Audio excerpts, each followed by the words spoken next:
कुलधरा गांव राजस्थान का एक ऐसा रहस्यमय गांव जहां से एक ही रात में 5,000 लोग गायब हो गए थे। राजस्थान का कुलधरा गांव न केवल भारत का ही बल्कि दुनिया के भी सबसे भूतिया गांव में से एक है।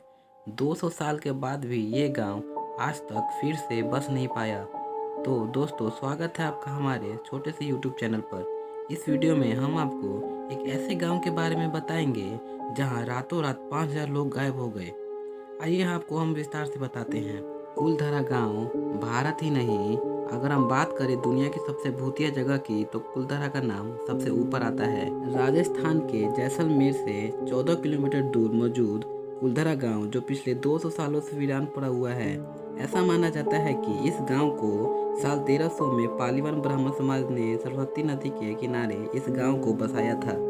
किसी समय इस गांव में काफ़ी चहल पहल रहा करती थी, लेकिन आज ऐसी स्थिति है कि यहाँ कोई इंसान भटकने से भी डरता है। चलिए आपको इस गांव की और भी बात बताते हैं। कुलधरा गांव मूल रूप से ब्राह्मणों द्वारा बसाया गया था, जो पाली क्षेत्र से जैसलमेर चले गए थे और कुलधरा गांव में बस गए थे।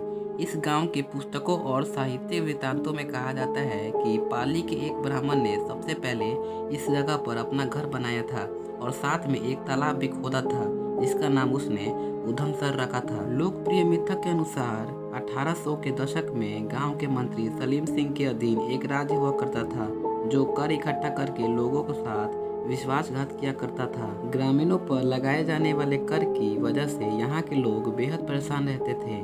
ऐसा कहा जाता है कि सलीम सिंह को ग्राम प्रधान की बेटी पसंद आ गई और गांव वालों को इस पर धमकी दे डाली कि अगर उन्होंने इस बात की विरोध करने की कोशिश की या रास्ते में आए तो वह कर दुगना कर देगा। गांव वालों की जान बचाने के साथ साथ अपनी बेटी की इज्जत बचाने के लिए मुखिया समेत पूरा गांव रातों रात फरार हो गया।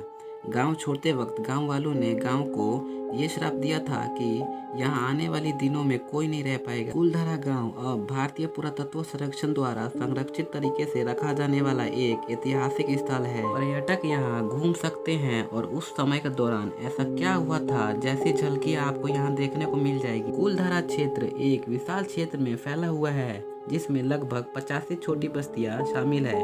गाँवों की सभी झोपड़ियाँ टूट चुकी है और खंडहर हो चुकी है। यहाँ एक देवी मंदिर भी है, जो अब वो भी खंडहर हो चुकी है।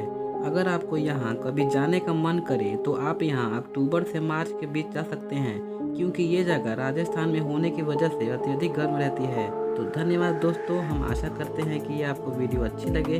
अगर अच्छी लगे तो एक लाइक और सब्सक्राइब तो बनता ही है। और हाँ दोस्तों, अगर कोई रहस्यमय कहानी जाननी है तो कमेंट में उस कहानी का नाम लिख दो। मैं कोशिश करूँगा कि आपको बता पाऊँ। धन्यवाद।